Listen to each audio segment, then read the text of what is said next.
Trilhas da Democracia de hoje recebe a secretária-geral da Central Única dos Trabalhadores Nacional, Carmen Foro. Carmen, seja muito bem-vinda ao Trilhas da Democracia. É um prazer recebê-la nesse espaço de debate e defesa da democracia e dos direitos humanos. Eu já começaria te perguntando sobre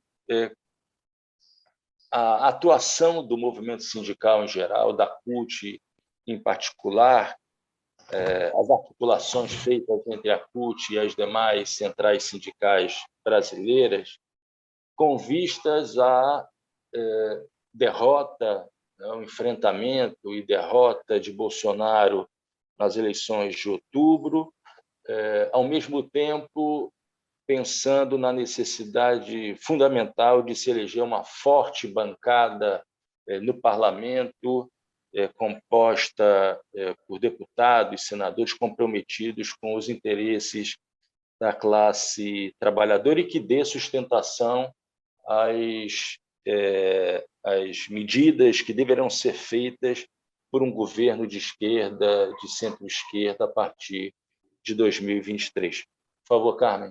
Eu agradeço a oportunidade do diálogo, muitíssimo importante, professor, pelo senhor entender o papel da organização sindical, das organizações sociais num ambiente como esse. E, obviamente, o ano de 22 é um ano, diria, especial, no sentido da gente ter a oportunidade de fazer mudanças no país. E eu tenho certeza que a dignidade da classe trabalhadora, que a fome é o centro da nossa discussão nesse ano de 2022, porque a estratégia para nós é o fim desse governo, porque se não tiver fim desse governo, não haverá dignidade, não haverá enfrentamento à pobreza, não haverá garantia de uma discussão para o fim deste ambiente que é desolador para a classe trabalhadora. Então, se tem uma coisa que está muito clara para a CUT, é que nós precisamos nos dedicar a findar o governo do Bolsonaro. Nós ainda não fizemos isso oficialmente, e vamos fazer, provavelmente em agosto, mas a CUT é uma central sindical articulada, que faz conexão com movimentos sociais do Brasil, que faz uma luta no campo da esquerda, né? Então, provavelmente, a decisão oficial que nós vamos tomar é uma decisão que apoia o governo do campo da esquerda, do campo democrático e popular, né? E essa será, quase com certeza, o posicionamento oficial da nossa central sindical em 2022 sobre eleições, por exemplo. Então, nós entendemos exatamente isso. Sem o fim do governo Bolsonaro, não haverá possibilidade nenhuma de dignidade. Portanto, o centro da nossa estratégia é alterar a política brasileira como um instrumento importante de transformação da vida do nosso povo. E, nesse sentido, professor, nós reiteramos o nosso processo de articulação, seja na América Latina, seja nas nossas articulações internacionais. Inclusive, a CUT vai fazer uma atividade interna dela no dia 23, onde nós já tínhamos inscrito mais de 35 países do movimento sindical, porque estamos todos e todas preocupadas, e a eleição no Brasil será uma eleição que é a pauta do mundo todo, né, em 2022. 23 de fevereiro, 23 desse mês. Tá. Exatamente. Nós temos há muito tempo articulações internacionais com o movimento sindical na América Latina, e esses companheiros do movimento sindical internacional foram muito importantes no processo inclusive da vigília, né, lá na porta da Polícia Federal, no Paraná. Foram muitos os que vieram ao Brasil ser solidários ao presidente Lula. A CUT fez parte daquele processo, e a gente tem essa articulação, e todos os sindicalistas internacionais estão preocupados com o que vai acontecer no Brasil, no próximo período, né? Agora em 2022. Então, nós temos essa articulação internacional, as pessoas querem nos escutar, além de que nós temos na América Latina também, através da CSA, uma articulação forte, e no Brasil. E por isso, uma das questões mais importantes que nós vamos fazer no próximo período, no dia 7 de abril, será um evento importante que junta as centrais sindicais, onde nós vamos apresentar alguns pontos, né, nós estamos em construção, que são fundamentais da voz do movimento sindical brasileiro para os candidatos, né? O que nos preocupa profundamente? Obviamente, os pontos não estão prontos ainda, nós estamos trabalhando, mas, obviamente, o tema do trabalho tem centralidade, o campo e a cidade, os segmentos que mais sofrem nesse momento com as ações do governo federal, que são as mulheres e as mulheres negras, a juventude, quer dizer, a sociedade brasileira vive uma situação de desemprego, de desigualdade, de fome, e, infelizmente, não é homogênea essa desigualdade. Ela tem cor, ela tem lugar e ela tem raça.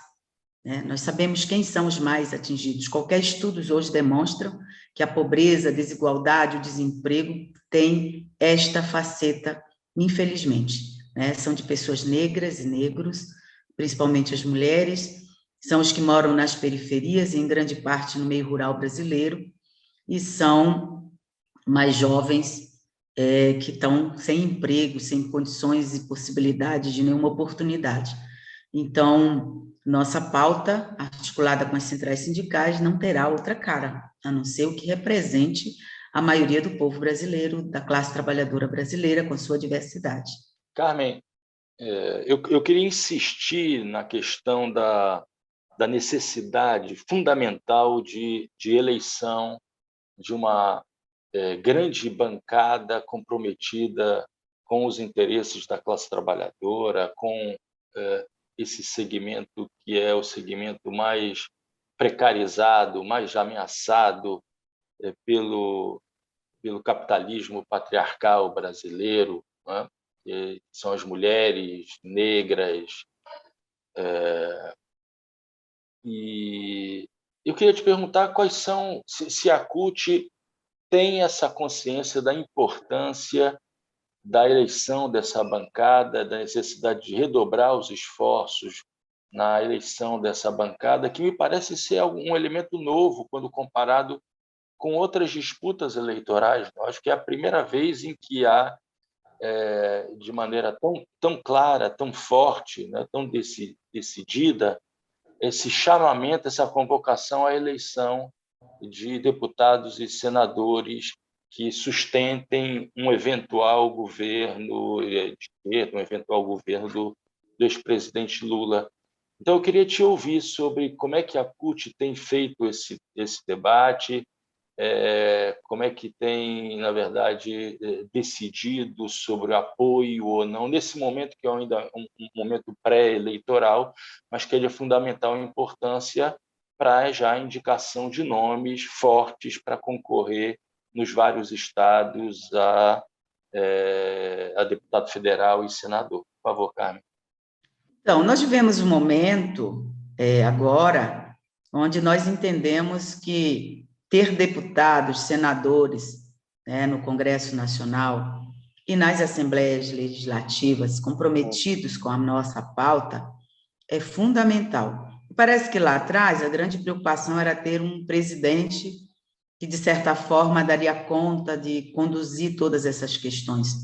Nós vimos que o parlamento configura-se num momento muito importante, né? Tem derrubado governos, como foi o golpe contra a presidenta Dilma.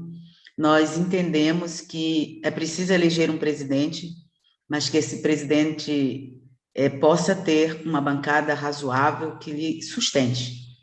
Ou viramos novamente refém do que nós estamos vendo, aquele que negou a política e o diálogo com os políticos, sendo refém hoje do centrão, né? Então, nós entendemos e vamos fazer várias ações nesse sentido. Uma delas, incentivar dirigentes sindicais a serem candidatos, dirigentes que já são, ou deputados que já são, para serem reeleitos, que têm demonstrado compromisso. Vamos fazer comitês também que incentive uma campanha e garanta uma politização melhor no debate. Para isso, nós vamos ter, além de uma pauta que tem ali alguns pontos das centrais sindicais, nós também vamos fazer movimentos para que tenhamos, no movimento sindical, junto com os movimentos sociais, comitês de base, onde eles possam ser espaços de politização, de reflexão e de proposição local. Então, essas serão ações que a CUT vai empreender muitos esforços no próximo período. Nós vivemos um período de disputa ideológica, disputa de uma agenda para o Brasil, de uma pauta, de um projeto, né? A eleição vai estar pautada por isso. Então, nós temos que ter o compromisso, e vamos exercer esse compromisso dessa forma, quer dizer, nós vamos ter uma plataforma que faz as pessoas debaterem a partir do local o que está colocado, com temas dos mais relevantes, como a não privatização, né, a importância de não vender o patrimônio público, como a revogação de medidas desse governo, quais revogações, a reforma trabalhista, né, o pacote de veneno, que foi a última urgência desse governo. Então, nós entendemos que fazer esse debate com a população é um instrumento muito importante e apresentar candidaturas e reforçar candidaturas que já estão comprometidas com este projeto de soberania nacional, de resgate da democracia. Não há chance para a classe trabalhadora na sua diversidade se não tivermos democracia. E nós temos que avançar nessa discussão, a democracia para além do ato de votar. Porque quando você tem as mulheres fora deste espaço, em um número muito baixo ainda no Congresso Nacional e no Senado, nos governos estaduais e nas assembleias legislativas, você pode dizer que a democracia está totalmente calejada, sem a presença da maioria da sociedade, né? Representando. Eu diria hoje que o Congresso representa muito pouco os interesses da sociedade brasileira ou da classe trabalhadora brasileira. Quando você tem um país que a grande maioria da sua população tem insegurança alimentar, metade da população brasileira não tem segurança se almoça, se vai jantar, ou se janta, se vai ter o que comer no outro dia. Então, que país democrático é esse? Que democracia é essa que nós temos? Que as pessoas não têm direito básico à comida. Imagine-se num país onde meia dúzia de pessoas tem tudo e muito dinheiro e a grande maioria não tem nada. Esse é um país democrático? Pensamos que as mulheres são a maioria, que os negros são a maioria, e eles estão no lugar de poder e decisão em poucos, onde a decisão da reforma trabalhista não dialoga com setores. Não estou falando da trabalhista, mas podia ser da previdência, mas pode ser de outros temas que têm sido temas em debate na sociedade. Nós só debatemos do lado de fora tudo isso.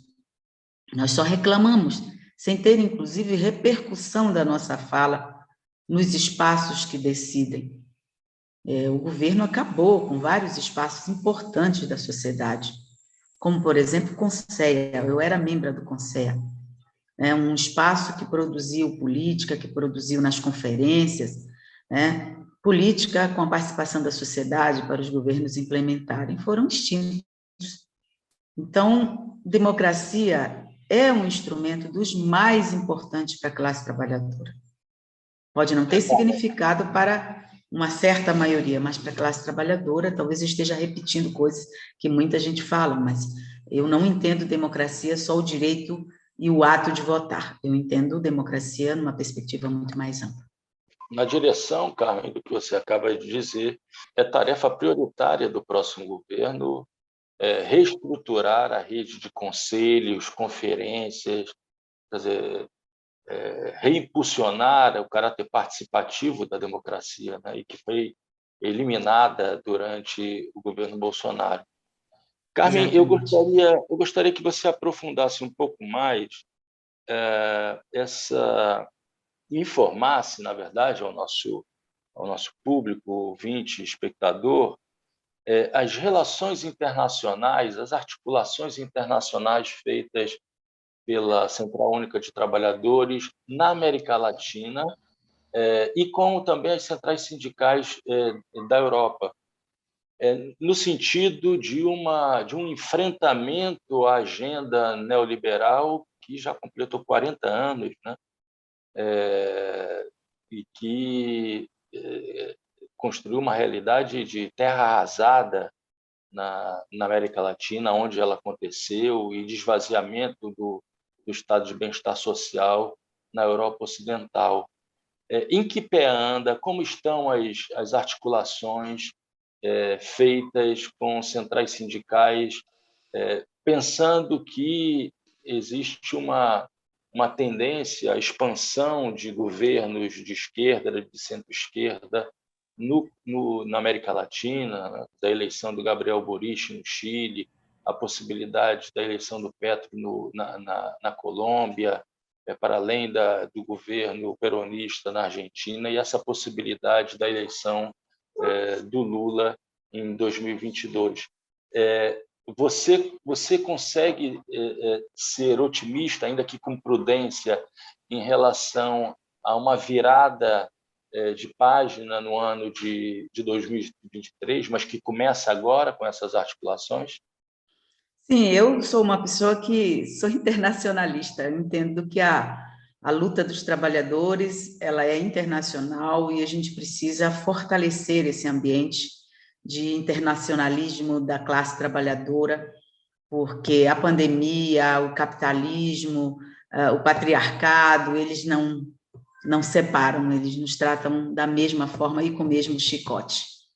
Então, é preciso ter esse grau de articulação. A CUT é filiada à CSI, Confederação Sindical Internacional. Nós atuamos de forma articulada. Os temas são muito parecidos, a necessidade de enfrentarmos a ultradireita, que cresceu muito no Brasil e no mundo, de enfrentarmos a precarização do trabalho, de enfrentarmos questões de reformas que têm acontecido em nível planetário, na América Latina e em várias partes da Europa e do mundo, enfrentarmos também o autoritarismo. Então, essas são perspectivas que nos unificam permanentemente. E solidariedade também, né? E eu tenho estado bastante otimista com os acontecimentos da América Latina. Considero que o Brasil tem um papel importante no mundo, mas tem um papel extraordinário na América Latina. E a eleição do Brasil, no campo da esquerda, com o presidente Lula, pode significar muito para a América Latina, né, pela necessidade de maior integração e de defesa desse território, da construção da democracia, da construção do direito dos trabalhadores. Em etapa anterior, foram milhões de pessoas que saíram de situação de pobreza, né, na América Latina, né, mas também o ataque foi tão quanto o período que nós estávamos bem na América Latina. Foi da mesma forma o ataque. Eu acho que a gente entra num novo ciclo com o que já aconteceu nesses países que você citou, que são países irmãos, e a gente pode, sim, ter uma força maior para enfrentar o imperialismo, que me parece ter mudado de governo, mas não mudou de ação histórica, né? Os Estados Unidos continua se colocando como uma potência, enfrenta outros países, né? Tem medo da China, se articula de forma a querer manter um controle na América Latina, e, infelizmente, o governo brasileiro vive olhando para os Estados Unidos, esquecendo do Brasil, né, em aliança com os Estados Unidos, em aliança com o que tem de mais imperador e perverso na Europa e nos Estados Unidos. Então, nós temos que fazer uma movimentação contrária disso e retomar o lugar para o Brasil num lugar estratégico né, um lugar de um país rico e que tem altivez no mundo e na América Latina e em outros ambientes. Nós sabemos da capacidade que o Brasil já teve, podemos reconquistar isso com o governo Lula e o movimento sindical internacional da América Latina e brasileiro terá que ser capaz de produzir, de levantar questões que ajudem e favoreçam uma linha do campo mais de esquerda, democrático, popular na região. Eu considero isso fundamental. Carmen, uma pergunta muito pontual. Setores da classe trabalhadora na Europa foram cooptados pela extrema-direita fascista. Na França, na Itália, na Alemanha, nos países da Europa Ocidental e até na Europa do Sul, a Europa Meridional, houve um crescimento de adeptos da classe trabalhadora, né? Crescimento do número de membros da classe trabalhadora que votam, participam de organizações de extrema-direita. Durante essa conjuntura que vai de 2016 até os dias de hoje, vocês conseguiram perceber, no âmbito da CUT, nos debates travados, algum tipo de deslocamento de setores da classe trabalhadora na direção da extrema-direita? Ou esse fenômeno não aconteceu no Brasil, ficou limitado às classes médias urbanas? Eu penso que aconteceu no Brasil.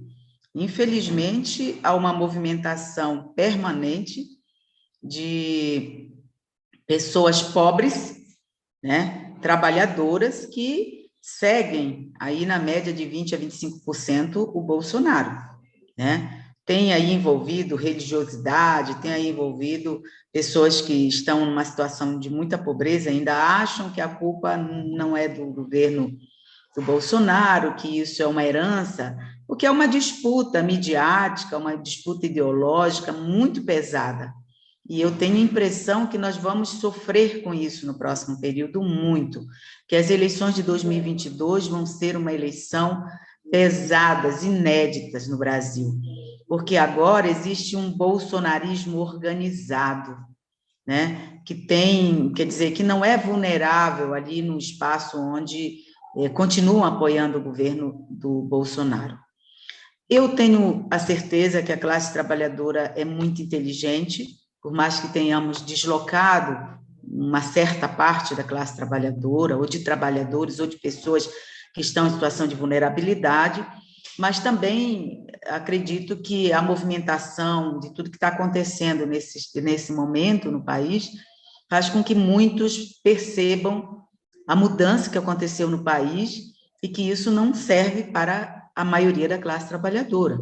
Tanto é que há uma expectativa muito positiva nas pesquisas de aumento, de vinda, de aposta na própria eleição do presidente Lula, né? Então, eu continuo achando que nós temos que reforçar as nossas prioridades, né? Que é uma jornada que nós estamos lançando os comitês, uma jornada contra a fome, contra o preço dos alimentos, né? Que é parte da estratégia da CUT nesse momento, né? Também colocar em visibilidade aí o que significou, né? E é preciso garantir uma campanha de auxílio aos sequelados da Covid, né? Porque é grave pela inoperância, irresponsabilidade, crueldade do governo Bolsonaro, muita gente ficou sequelado, é como se estivéssemos num ambiente de guerra. Nós vamos fazer essa disputa, que é uma disputa de pauta e é uma disputa ideológica também, né? As normas que o governo tem estabelecido de regulamentação em várias áreas, né? E tem questões que estão na pauta, que você colocava anteriormente, né? Questões como a defesa do serviço público, né? A PEC 32, ela é nociva. Eu acho que nossa luta até o final do ano foi valiosíssima porque nós fizemos com que o governo não tivesse maioria, houve uma atuação forte, organizada, dos trabalhadores do serviço público que estão na base da CUT, junto com outros que não estão na base da CUT, mas fomos capazes de construir uma unidade política e não votar a PEC 32. O governo vai colocar novamente isso. Então, isso são sinais de uma disputa que defende de forma muito negritada a pauta da classe trabalhadora, né?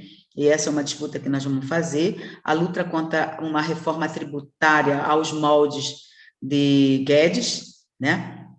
Que é uma reforma tributária que, para os trabalhadores, tem dificuldade de contribuir em alguma coisa, a luta contra as privatizações do Correio, Eletrobras, Petrobras e os portos, que está na agenda desse momento do governo.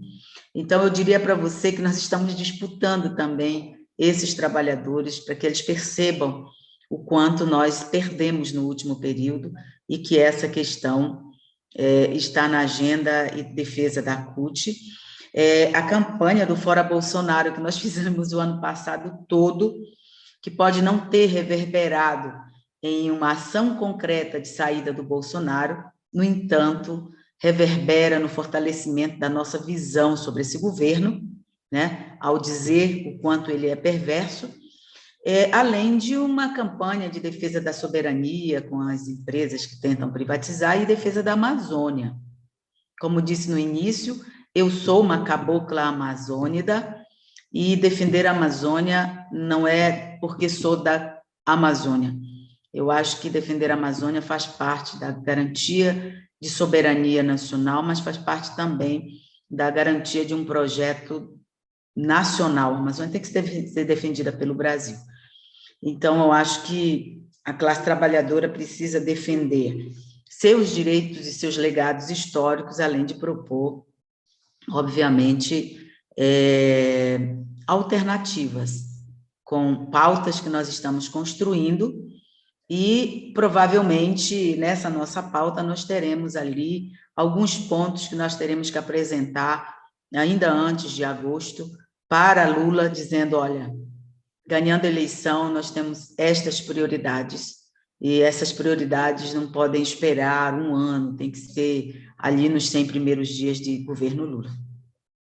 Carmen, você já adiantou o que é a minha pergunta agora, mas eu insisto em fazê-la. Na semana passada, nós entrevistamos a vice-presidente da Associação Latino-Americana de Advogados e Advogadas, Alessandra Camarano, e ela havia acabado de participar do lançamento de uma campanha pela revogação da reforma trabalhista. Pensando nesses 100 primeiros dias, ou seja, em caráter emergencial, você considera que revogação integral da reforma trabalhista, mas, para além disso, o enfrentamento da PEC da morte, né, limitação de investimentos no prazo de 20 anos, privatizações e uma política emergencial de criação de postos de trabalho compõem, e junto com a revogação da reforma da Previdência, o enfrentamento dos males causados pela reforma da Previdência, montariam um quadro das medidas necessárias de caráter emergencial nos 100 primeiros dias de um eventual governo Lula? Olha, eu não posso te dizer que isso será fácil, porque é mudança de uma PEC, um projeto de emenda constitucional nos 100 primeiros dias.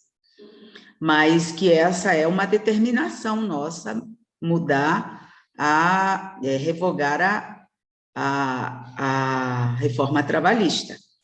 Eu não sei qual seria a estratégia do governo. De maneira integral. Carmen, a ideia da CUT é revogação integral da contra-reforma trabalhista de 2017? Sim, porque a reforma trabalhista alterou mais de 100 itens da CLT, né? Eu passando aqui muito rápido, nós gostaríamos muito de ter algumas coisas muito centrais na reforma trabalhista. Uma delas é a garantia da negociação coletiva, né? Acabar o tal do negociado com o legislado. Nunca vi dizer que patrão e empregada negociam em condições igualitárias, né? Recompor alguns itens que nós consideramos fundamentais, que a reforma trabalhista trouxe, né? Eu não creio que será fácil a revogação integral em 100 dias, mas eu creio que tem questões que, dependendo da estratégia legal que o governo adote, ele pode revogar. Segundo, quem negocia uma vida inteira sabe que tem que pautar a revogação integral e a gente priorizar aquilo que é central para nós, né? Então, queria dizer para você que a intencionalidade é essa, mas se tivermos que fazer priorizações, teremos ali uns 10, 15 pontos que serão prioridades como parte de uma tática de negociação, obviamente, né? Que são centrais, que estão voltados ao tema da negociação, né? Voltado ao tema da geração de emprego, voltado ao tema da negociações coletivas, né? Precarização, negociado sobre legislado, garantir que o legislado anterior possa valer, né? Porque o que está agora em jogo é tirar muita coisa que já estava garantido na legislação. Então, são algumas coisas que eu posso te adiantar como um fundamental estratégico. Agora, penso que nos primeiros 100 dias, o governo Lula precisa dar condições para enfrentar a situação de fome como algo da dignidade humana, que precisa garantir situações mais graves da classe trabalhadora nesse momento e, paulatinamente, ir superando. Penso que o governo Lula deve enfrentar um país destruído e o movimento sindical, o movimento social vão ter que ter muita força, capacidade de articulação e de pressão, inclusive ao governo Lula, porque ele será pressionado por todos, para que nós possamos avançar na nossa agenda política. Voltado ao tema das privatizações, aqueles que ainda não foram privatizados, não permitir a privatização. E aquelas áreas que já foram privatizadas, ver como é possível reverter num calendário, obviamente, que dê tempo jurídico, tempo legal para fazer essas mudanças. Carmen, uma última pergunta. Passados 3 anos do governo Bolsonaro, mas incluamos aí também os 2 anos do governo Temer, como é que você avalia a atuação da CUT do golpe contra a ex-presidenta Dilma em 2016 aos dias de hoje? A CUT atendeu satisfatoriamente aos desejos, interesses da classe trabalhadora no enfrentamento a esse período, esse quinquênio de regressão brutal no campo dos direitos sociais e trabalhistas? Olha, seria prepotência de minha parte dizer que nós atingimos satisfatoriamente todas as necessidades das lutas que o povo precisa. Primeiro, nós temos total consciência do papel da CUT, da força da CUT, mas num ambiente como este que nós estamos vivendo, nós fizemos o possível em articulação com os outros movimentos sociais para fazer a luta necessária. Fizemos o possível da tensão e pressão dentro do Congresso Nacional. Fizemos o possível de articulação com quem estariam dos nossos lados para fazer esse enfrentamento. Mas, além disso, nós tivemos uma pandemia, que a gente viveu um momento que a gente realmente não estava muito acostumado a lidar de forma virtual com muita coisa, uma pandemia séria que levou mais de 600 mil pessoas à morte, e ainda assim penso que logo no início da pandemia nós tivemos a capacidade de fazer uma atividade virtual, 1º de maio, com mais de 10 milhões de pessoas acompanharam. Também tivemos a capacidade de construir muitos comitês de solidariedade, em vários lugares, em articulação com o MST, em articulação com muita gente. Tentamos enfrentar esse problema no Congresso Nacional. E se pensarmos um pouco antes da pandemia, nós também enfrentamos o golpe contra a presidenta Dilma, um seguido golpe que foi a reforma trabalhista. Você lembra das pancadarias que aconteceram no Congresso Nacional? Eu mesma apanhei da polícia por umas 2 vezes, na tentativa de enfrentar tudo o que tivemos que enfrentar, né? Já ainda no governo do Temer, né, resultante do golpe. Então, eu diria que seria muita prepotência dizer que fomos capazes de responder a tudo. Mas nós respondemos ao ataque, né, do desemprego, ao ataque da reforma trabalhista, que, de certa forma, não foi uma reforma apenas trabalhista, teve aí também, por dentro, parte de reforma sindical, colocando o sindicato numa condição de não representar na negociação coletiva, o corte do próprio imposto sindical, que era algo que a CUT, desde do seu nascimento, era contrário, mas que depois, no governo Lula, passou a ter uma parte que a CUT utilizou para fazer luta, se estruturar.